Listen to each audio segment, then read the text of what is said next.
Father's Day holiday. Oh yeah, it's Father's Day. But the rest of you people can get, you don't have to stay in bed, you don't have to hide. This is like Father's Day shares for everyone. You know, Dad's plate is the plate everybody can eat of. As a matter of fact, Dad doesn't feel like Dad if you don't reach over there and grab a piece of bacon out of his plate, you know. Dad, give me a piece of that bacon. Can I have it? Yo, absolutely. Wait a minute, I didn't say you could have that much. Wait a minute. No, it's Father's Day. I appreciate Father's Day. I appreciate those wake-up phone calls that I received this morning. And the little messages, and the ones that I sent out to my dad who's in heaven. Matter of fact, I'll have to salute my mother. She and my dad didn't get all the way through because of issues that take place with married folk. So she got married again. That worked out pretty good for a while. But she got married again. Listen, my mother hooked me up with 4 really nice men. None of them pretended to be my father except for my father. There's a lot of static and stuff, you know, but that's, I guess, being a father means you're going to have to go through some static. Being an American, you're certainly going to have to go through some static. But go through it means go through it, not get stuck with it, not stay in it, not wear these problems as if they're suits and jackets and things of that sort. But happy Father's Day. Father's Day falls on a very interesting month, Black Music Month.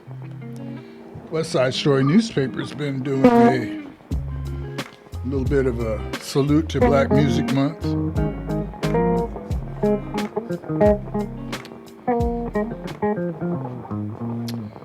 I think their first issue had to do with the influence of Caribbean music on world music. 2 weeks ago, we did a special on Mr. Lowell Fulson. Reconsider Baby. Tramp. And this week's paper is saluting Miss Betty Wright. No pain, no gain. Betty Wright is a very special lady in that she was the first black artist, female artist, to take control of her catalog. Speaking of which, we'll go back all the way back to saluting Mr. Sam Cooke. I don't know if you got any music by Sam. It wouldn't hurt if you found something. But Sam Cooke was, I remember the first song that I'd learned the lyrics to was, Darling, you send me.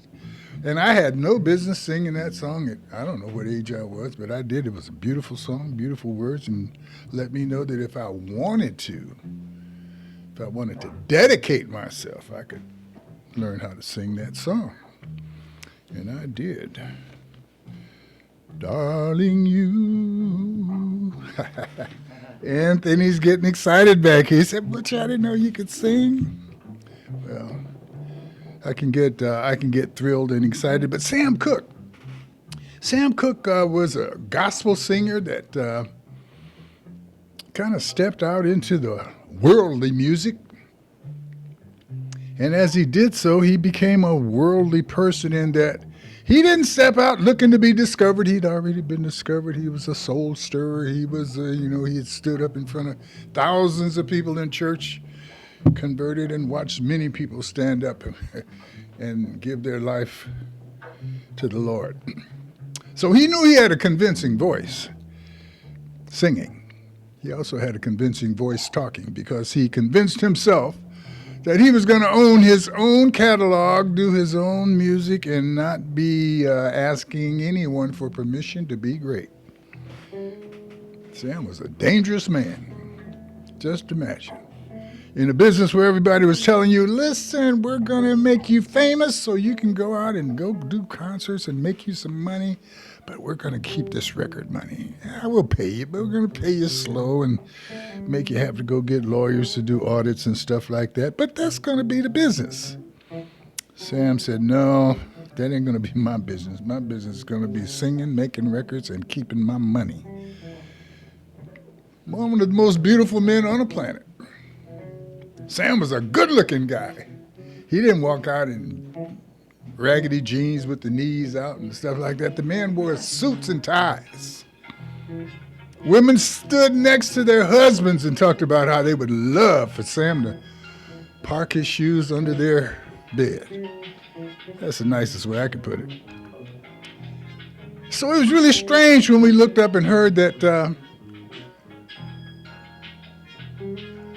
that's not Sam Cooke. When we looked up, it was really strange when we heard that Sam had been killed in a motel, a raggedy motel at that, and that he'd been in the motel with a two-bit, and I say that not because of anything except that was the way it was described. I mean, it wasn't a call girl, somebody that, it was a street prostitute who said Sam came in and blah, blah, blah. And anyway, Sam Cooke, one of the most beautiful men in the world, one of the most rich music people in the world, black man, hanging out, street people, drug situation, prostitute. Not Sam. Shouldn't have been. Nobody that knew him and loved him said it was him. That's the way he lived it.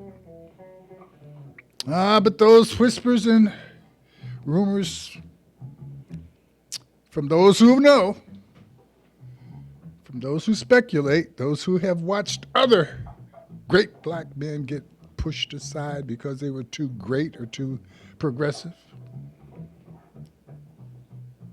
Anyway, Sam, we love you. We love your music. We love the memory. We love the independence. We love the arrogance. We love the humility. Black Music Month. You want to take time and salute the good feeling that comes along with soul music. Do that. But once again, West Side Story newspaper, we want to salute the paper. We want to salute Miss Mishua Archibald Allen Murray for her commitment and the great work that she did. Also in the bottom line of this week's paper, Mr. Wallace James Allen IV. I think that's me. Sure is. I wrote a piece. You might want to look at that, pay a little attention. Listen, it's Father's Day. I'm indulging myself, and I appreciate you guys for allowing me to indulge myself. But Juneteenth, being Black Music Month, Juneteenth coming in Black Music Month, Juneteenth is indeed some original black music. It's simply the unfinished song, however. Unfinished song. Juneteenth is freedom, a freedom statement that is not complete. Various verses of our freedom song. Some people may call it the blues. But then when you listen to the marvelous music by people like Earth, Wind, and Fire, you don't hear no blues, you hear celebration. The solution is to avoid the pollution.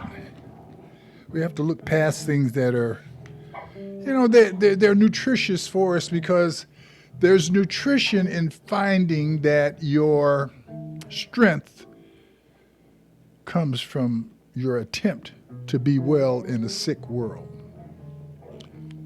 Those things that are around us that attempt to hold us back, that look like problems or mountains to be climbed, are indeed that. There may be problems and there may be mountains to climb, but problems are solutions waiting to be found. That's all. And we've been finding them. As long as we don't dwell in the well of pain, as long as we come out into the sunshine and sunlight with the bright feeling of accomplishing, moving forward. That's what it's all about. We have the ability to decide to move forward. We're going to move toward the short break here. We'll be right back after the short break. And we're going to move on and talk about a few more things, but we don't want to forget Black Music Month. We don't want to forget Father's Day. And I can't tell you how much I really appreciated seeing the Obamas the other day. Boy, it was like a flashback. It was like a good oldie. It was like hearing Mary Wells sing "My Guy." You know, one of those things that just kind of rushed you up and brushed you up. And then when Michelle, well, anyway, we'll talk about it right after this short break. This is Empire Talks Back. I'm Wallace Allen. It's Father's Day. Call your dad. Call that person that's been helping you see things clearly, whether it's a male dad, a female dad, but call them. Let them know you appreciate them and love them. We'll be right back. Publish your legal notice in West Side Story newspaper. For the best service and the best rates, call 909-384-8131. Publishing legal notices in the city and county of San Bernardino since 1990. West Side Story provides friendly expert service. Call 909-384-8131 to benefit from budget-friendly rates. Whether a fictitious business name, a name change, a divorce summons, or any other legal or public notice, call West Side Story newspaper 909-384-8131. 909-384-8131. That's 909-384-8131. In San Bernardino County, Black babies are almost 3 times more likely to die before their first birthday than white babies. From 2018 to 2023, the number of babies born too early went up by more than 10%. Black mothers also have a higher chance of feeling sad or depressed during pregnancy, which can affect both mom and baby. But there is hope, and people are taking action. That's where FEMUR, the Fetal Infant Mortality Review, comes in. FEMUR is a local group of doctors, nurses, community leaders, and neighbors. They work together to learn why some babies die and how to stop it from happening. They look at real cases, mom and baby's information is kept private, and share ideas to help make care better for families. Together, we can build healthy beginnings for Black families. For more information, visit dph.spcounty.gov/MCAH or email askmcah@spcounty.gov.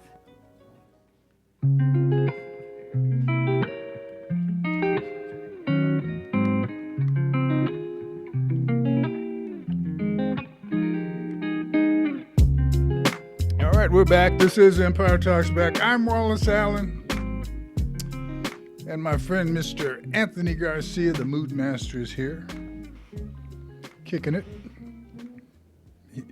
He's so hot that he wants the air conditioner on. I don't understand that part, but I thought he was pretty cool myself, but he's talking about the air conditioner. Somebody call Anthony and wish him happy Father's Day, please. They'll cool him off. The air conditioner will cool me off.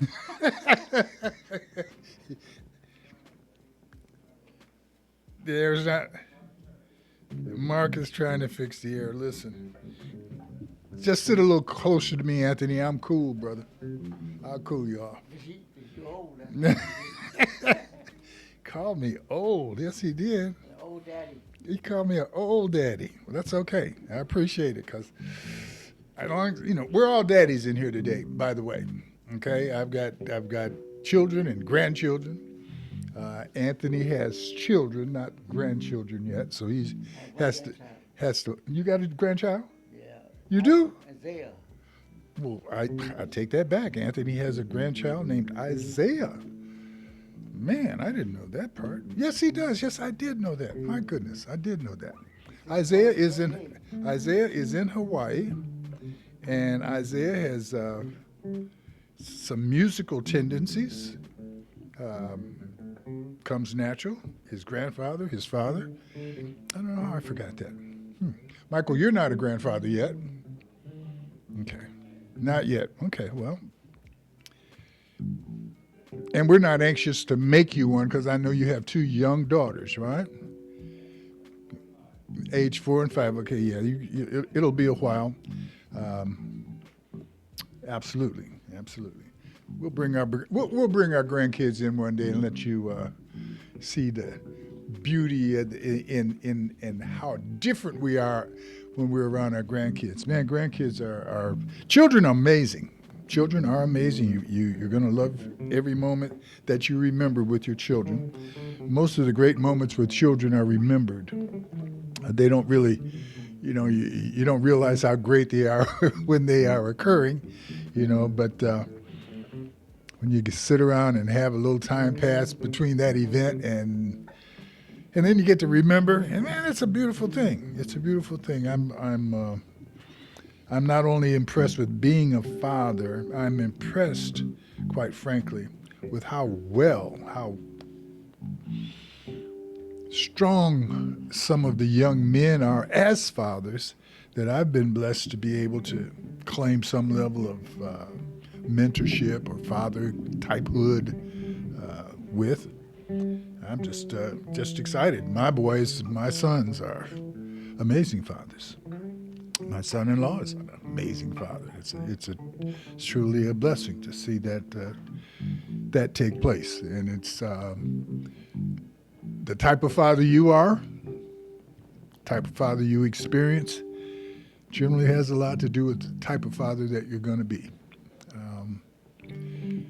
As long as whatever type of father you had influences you toward being a attentive, supportive, loving, and you got to be strict to a certain extent. You got to set some standards. If you do all of that, regardless of how your father was, then you're going to be okay. Whatever, I've heard people who are great fathers talk about how bad they thought their father was. I've heard people who are great fathers talk about how great they thought their father was. So there's a rationale that you can use to explain however you're doing what you're doing. But the world appreciates a good father because a good father usually is going to create a good citizen. And we need good citizens. Appreciate Father's Day. I keep saying it. Mr. Obama was a good father. And may he feel all of the great things that take place when a father has 2 daughters. Michael, you want to pay attention to this? My son-in-law wants to pay attention to this. He's got 2 daughters. I have Brookie, my granddaughter. Her daddy has 1 daughter, and she is the apple of his both eyes. My son Wallace, he has a daughter, 2 sons. Beautiful Naima.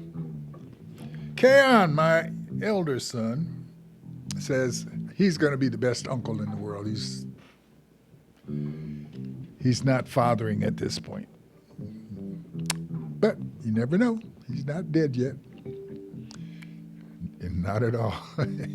So, Mr. Obama, his library opened up. The Obama Presidential,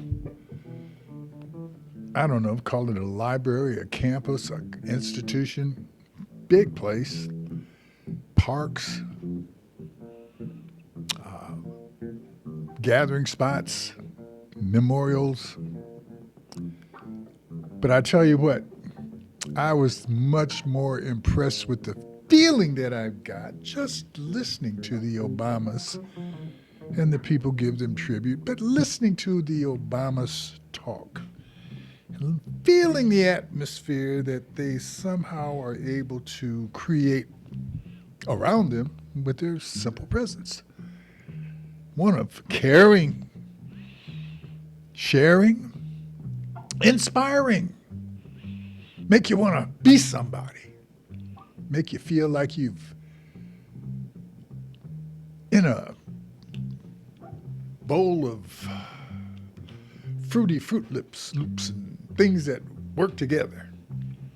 No real antagonism except for who can hug the tightest and who's going to do the best to make somebody else feel good. Man, I missed that. I didn't know how much I missed it until I heard Michelle do her tribute to her husband, the father of her children, the man who was our emotional father for 8 years as President of the United States. You know, not like bad uncle, but good father, comforting, made you feel all the time he was doing his best. And the tribute that she gave to him, man, any man would love to have his wife stand up and say how she is in awe of his every move. She said that. Man, I mean, I have no doubts about my relationship with my wonderful wife. You know, but I've never heard her say she's been in awe. you What you? know, I've never heard her say, "Oh, man, I've been in awe of my husband." So I've got some work to do. I mean, her husband's never been the United States president either, but but all of that to say, man, they were really great couple, setting a visual of what United States of America's intentions are and were and et cetera. And anyway, I missed that. I look forward to that type of thing coming back to me in 2028. And I hope the same thing comes back for you. But that museum is in Chicago. Chicago South Side, in the area that Obama worked in when he first moved into Chicago to work years ago as an organizer. I was raised in Joliet, Illinois, some 50 miles south, kind of east of Chicago. I learned how to drive in Chicago. My mother told me, she said, "Son, I'm going to teach you how to drive. But you'll never be able to claim that you're a driver if you can't drive in Chicago. And if you can drive in Chicago, you can drive anywhere." So I know we made that trip to Chicago many times, and you pull over and say, "Okay, get behind the wheel, you got it." And so I love Chicago too, because it gave me a bit of freedom and excitement that went beyond the norm, mainly because Mom was willing to let me get behind the wheel of that car that my daddy loved so much. My daddy was a car guy. Speaking of daddies. Now my daddy, but he was this kind of guy from Mississippi that felt it necessary not only to get a new car every year or two, but he thought it was important to drive that car to Mississippi. Let people know how well he was doing and how well they could do if they decided to come to Illinois, and the young men in particular, because that was his goal every year, is to bring a couple of guys up to work with him, work for him, work through the summer. By the end of the summer, they'd be able to get him a job beyond doing labor work on his construction site, or not. But his goal was to, "Hey, butchie boy," that's what he'd say. It's okay to look for a job, but it's a lot better to create jobs. That's my daddy. So I probably am missing a lot of good jobs trying to create a few, but it's okay. So the Obama Library opened up, kind of began the wonderful Juneteenth weekend. He did it on the 20th, Juneteenth. I'm sorry, he did it on the 18th. Juneteenth was the 19th. And we are still having Juneteenth celebrations.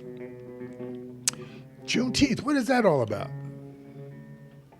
Well, you know, we've covered one mistake with another. You know, well, what's the first mistake? Well, the first mistake was a lateness, a 2.5-year wait. You know, the Emancipation Proclamation was signed in 1863. supposed to take place the January 1st of 1864, which in itself created another tradition in the African American community. It made December 31st, 1862 become the first watch night. Well, what's watch night? Watch night was the night that the black folk all across the United States gathered, waiting for freedom. January 1st, when the Emancipation Proclamation was to take place. So December 31st became watch night, gathered at church to pray and celebrate God's rescue. It's very interesting how these civic holidays are, in many cases, part of a religious statement, a spiritual statement. That's important to me because it represents the faith necessary to step into a direction that you're not really sure what's there. You know, like when you're driving, like we drive now, 70, 80 miles an hour, and you're rolling around one of those beautiful bends and on 101 California, beautiful highway next to the ocean. You can't really see around the curve, but you're rolling at 65. You figure everything is all right. Now, anybody that lives on that Highway 101 will tell you that there could be a boulder in the middle of the road somewhere, that little landslides take place all the time. Man, but we roll around these highways with the faith that makes it sound like we can see around curves. Well, that's the same kind of faith that it usually takes to make progress. Sometimes we're right, sometimes we're wrong. But I'll say this, and it's important to say, it's not something that we're really, really super, super proud of, but let me say this. Juneteenth is the date that we say 1865. General Gordon Granger, United States Union Army, arrived on Galveston Island and informed the people of Texas that the people of Texas, the white people, knew the war was over, knew that the emancipation was in place, but those that they had enslaved were not privy to that information, and when they received it, some of them believed it right away and some of them didn't. But that fact of a couple of years of waiting, of lateness, I don't know. I think for me, anytime that I'm not there at the time somebody thought I was going to be there, I should be able to go back and say, well, that's just a little payback from the 2.5-year wait that my brothers and sisters in Texas had to wait to hear that they were free. But we have an incident that's even later than that. We have a circumstance that's even later than that.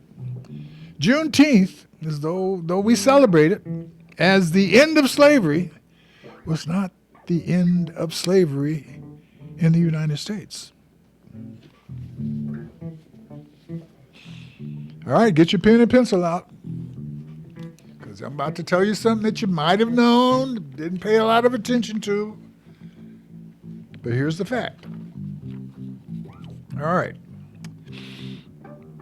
Although Juneteenth commemorates the end of slavery, emancipation for the remaining enslaved population in 2 Union border states, Delaware and Kentucky, would not come until December 6th, 1865, when the 13th Amendment was ratified. The Federal Amendment also put a definitive end to chattel slavery and indentured servitude in New Jersey, freeing approximately 16 elderly individuals. Wait a minute, you said only 16? That's not that. Hey, if you were one of the 16, come now. Come. If you were one of the 16, this is why we say things like, nobody's free until everyone is free. Are you going to celebrate? Wow. I mean, of these 16 individuals, there probably was a father. It's Father's Day.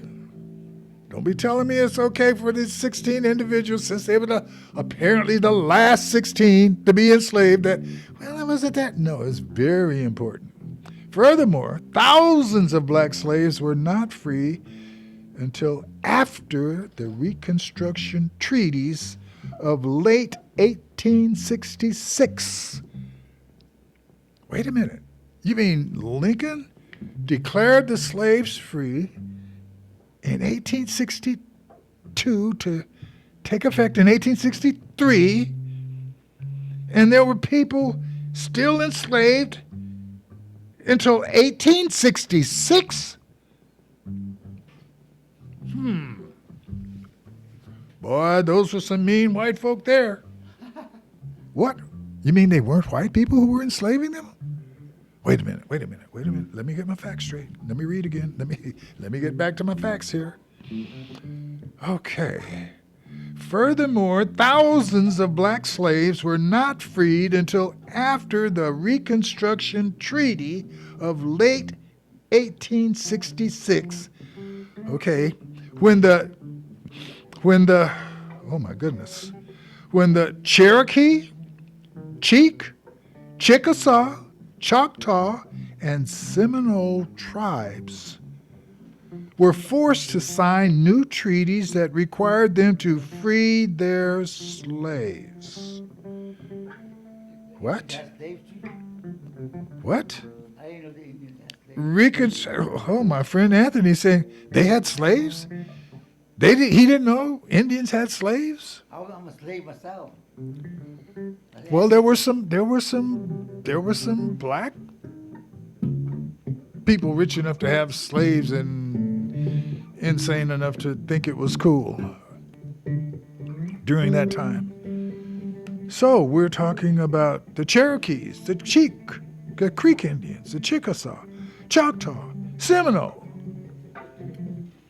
Now, as we say that, one of the things we'll understand about history is that it's not always laid out totally accurately. Truth be known that during the enslavement period that many blacks would escape by joining a band of local Indians, Native Americans. And that the only protection that was available to them as such when the slave hunters came was that the Indians were able to say, oh no, you can't take these people, they are ours. This is my slave. Might have been talking about his father. Slavery. Many different faces. There were surely some people of the Native American structure who may have treated their enslaved, quote unquote, black folk like other slave owners, the more I won't say popular, but the more well-known type of slave owner. But many people, and the way I hear us talk about that relationship with Native Americans, is that we were part of the tribe. And that by saying they were enslaved, that we were being protected, we being the black folk, or the enslaved people. Now, I wasn't there, but I wasn't in Gettysburg either. I wasn't there, but I wasn't at the Boston Massacre either. But the historical following statements, you know, we tend to believe them if they're documented in more than one place. And as a journalist, if they're, you know, we look for 3, 4, 5 places to document, authenticate, review the testimony of others that may adjudicate the initial impression. The Choctaw, the Cherokee. All of these tribes, by the way, were members of the Trail of Tears. This is the Cherokee were the group of people that sued the United States of America about their property. They were they were one of the quote-unquote civilized tribes. And they certainly had African Americans in their society as slaves. But they won this suit. The United States Supreme Court said, yeah, this is their land and they can't be shoved off of it, and they should be protected by the United States Department of Justice. Well, we didn't have a Department of Justice, but we had an attitude of justice, we thought. Except we also had a president named Andrew Jackson. He said, well, if the Supreme Court made that decision, then damn it, the Supreme Court can come and enforce it. Now, as far as he was concerned, you need to pack your stuff and roll on up out of here. We're sending you to Oklahoma. You don't know where that is? Don't worry about it. You'll find out when you get there. And it wasn't a route called the Trail of Tears that, you know, like you say, get out on Highway 1 and follow it. They didn't say, get out on the Trail of Tears and follow it. No. You could get on the Trail of Tears after they left, because their traveling is what created the Trail of Tears. I don't know if we would say that, you could see the grass growing differently because of the Trail of Tears. You know, I get dramatic. That's the whole deal. But I wonder if it was because the grass grew better, because, you know, the land had been walked on and moved on as they drove by, or if it was worse because of the tears. I say those things just to push your imagination, to make you understand that this was not a pleasant move, and that the historical fact or statement that this Reconstruction Treaty of 1866 made the Cherokee, Chickasaw, Choctaw, and Seminoles give up their slaves. I don't think that they were. But I'll tell you what, I'm going to do some research and we'll talk about it again.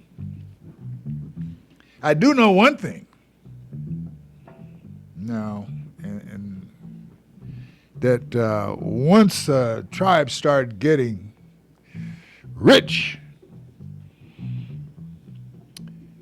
you know, you couldn't just claim to be one of the members of the tribe. You know, so I'm gonna say this. I'm probably gonna piss a few people off, you know, but I think they call them white eyes on TV in the movies and stuff. But one of the things that most of us as a non-white people became convinced of is that being white was right. And the attitudes of the people who were white were the ones that demonstrated success and progress. And that being white is the goal of everyone that has any real vision as what it takes to be successful in America. Well, I can say that about the black community. I can say that the brainwashing that took place, that has taken place, and is still in place, has many black people thinking that the only way to success is to be white and to be as white as possible. We've got a couple of, politicians, I mean, Mr. Tim Scott, I love the guy. But I tell you what, being black is not his greatest achievement. I mean, that achievement was done by the relationship between his mother and his father. Black women, one of the most important things in black women's lives for many, many years, and apparently still is to be able to make their hair look white, like a white woman's hair. Bleach their skin. I remember when Mr. Frank Childress, one of my heroes, brought me in on his venture of publishing Shrewd magazine. Shrewd, be clever. One of his statutes was that, hey, if we're blessed enough to get advertising in this magazine, one of the things we will never advertise is hair straighteners and bleaching cream. And I looked at every other magazine, put me in charge of this, put the other magazine. If it wasn't for bleaching cream and hair straighteners, they wouldn't have had any money. And nobody else was supporting those businesses. Man, one of our most beloved magazines was a little magazine that came out every week, Jet Magazine.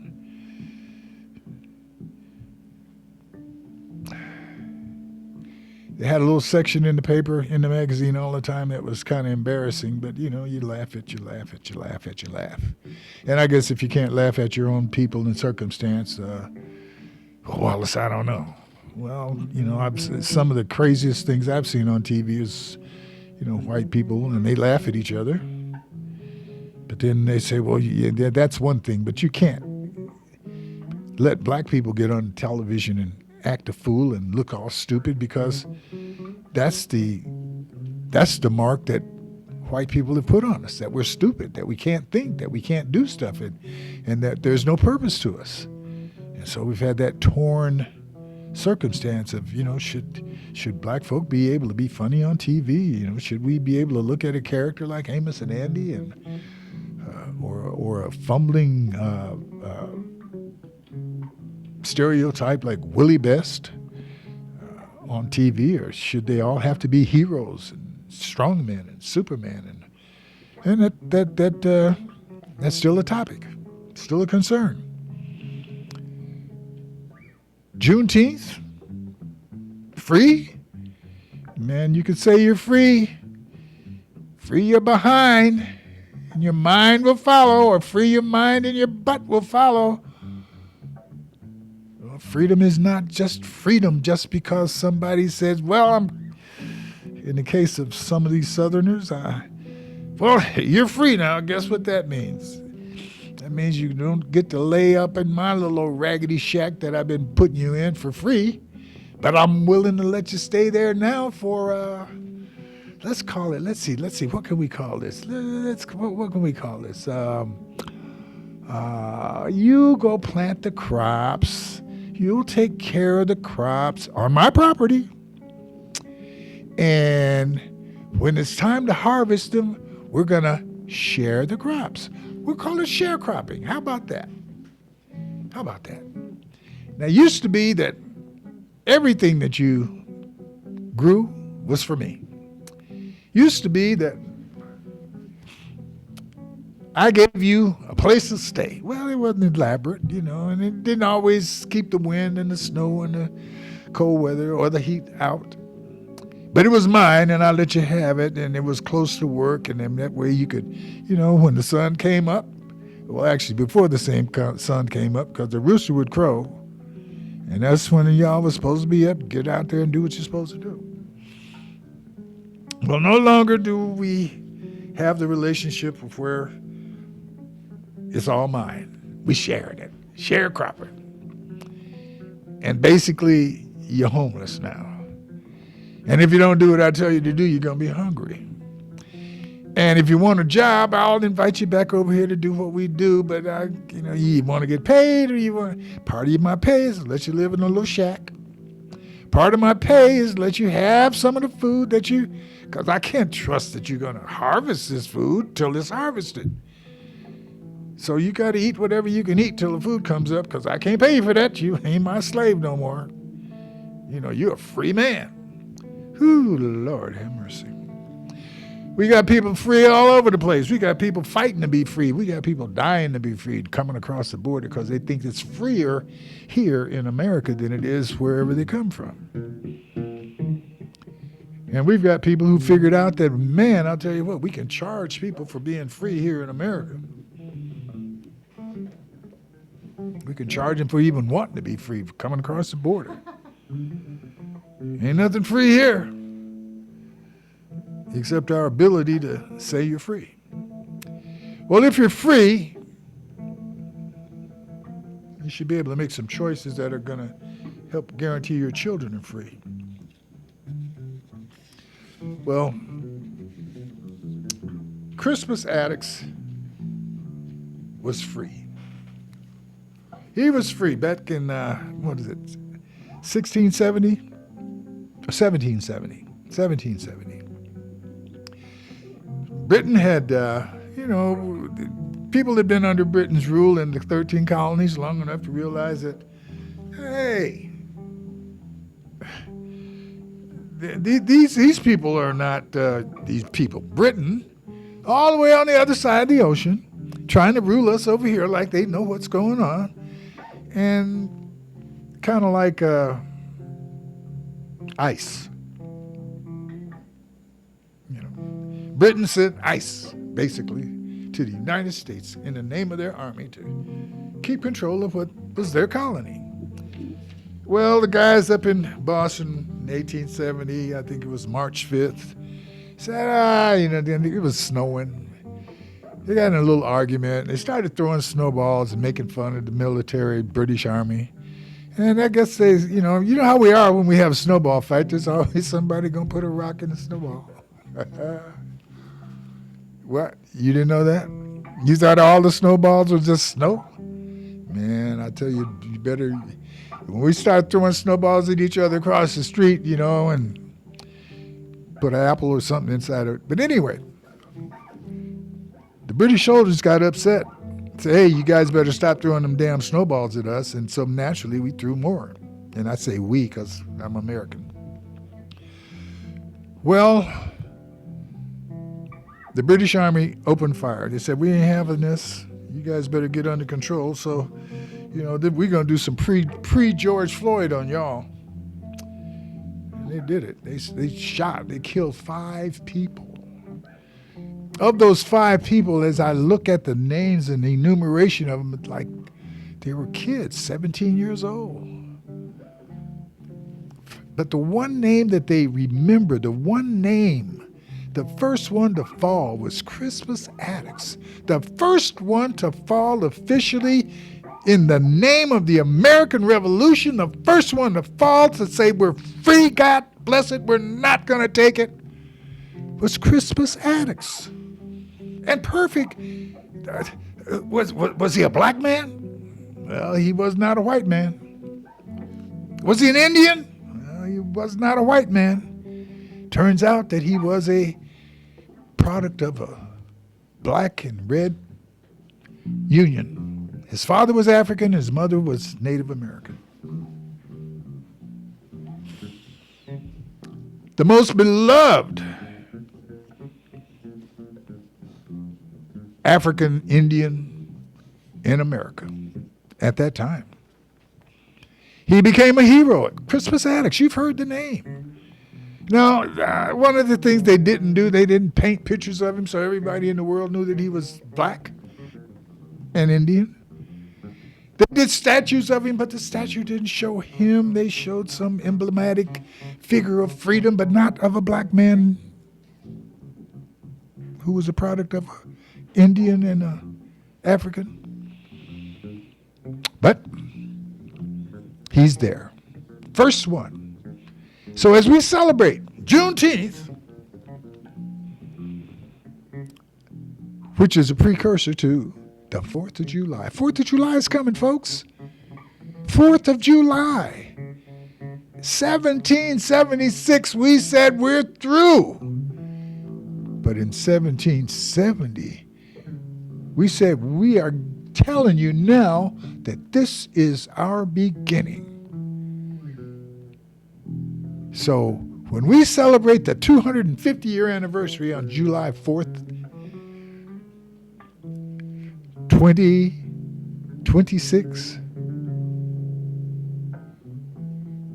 it didn't start in 1776. It started in 1770 on March 5th, a day declared as Crispus Attucks Day proclaimed. Not a big holiday around the world, but it's acknowledged and recognized in Boston, Massachusetts, in the state of Massachusetts. And it's going to be acknowledged right here in San Bernardino from now on, if I can have anything to say and do about it. So, we had the first commitment to death or freedom made by a black man who was part black, part Native American. And he set it off so that white people here in America had the coochies to step on up and say, guess what? If a black man and an Indian could make a baby that would stand up for America's freedom, we're going to follow that shadow. Inspiration. Not appreciation necessarily, but inspiration. Well, as a father, if I've inspired my kids, that's enough. It'd be wonderful if they all called me and said, Dad, we appreciate what a wonderful father you are, but it ain't necessary. I don't need my kids to tell me I was a great father. I can watch them be fathers and know that I must have done a fairly good job.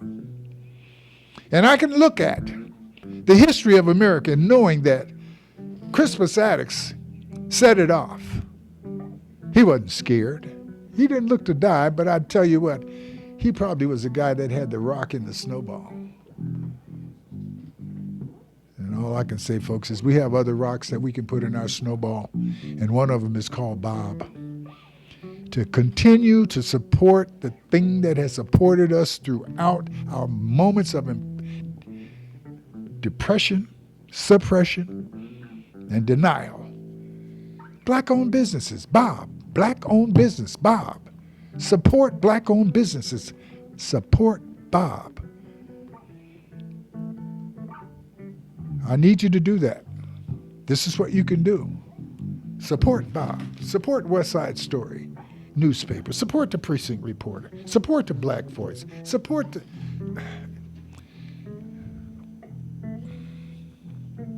I love you guys. I appreciate you. Thank you for being with us today. It is a great day. It's a great Father's Day. I'm having a good one already. And see you guys next week under two circumstances. One, if the good Lord's willing. Two, if the creek don't rise. Meanwhile, go find you a black-owned business and give them support. How much time do I have left? None. Man, I'd missed it again. The Westside Pit Barbecue, don't miss them. Pat's Place is at 26001 East Baseline. Both of those are places that you can get some good soul food today. Westside Pit Barbecue in Rialto, Pat's Place in San Bernardino. Look them up. I'll talk much more about them next week. God bless you. See you then. KCAA. Oh, we've been together so long. That's the pain and the suffering. Leave that thing up, man. Let people hear it in the background. That's some bad stuff. That's Mr. Lowell Folsom. Been together so long, and I hate to see you go. That's the pain and suffering.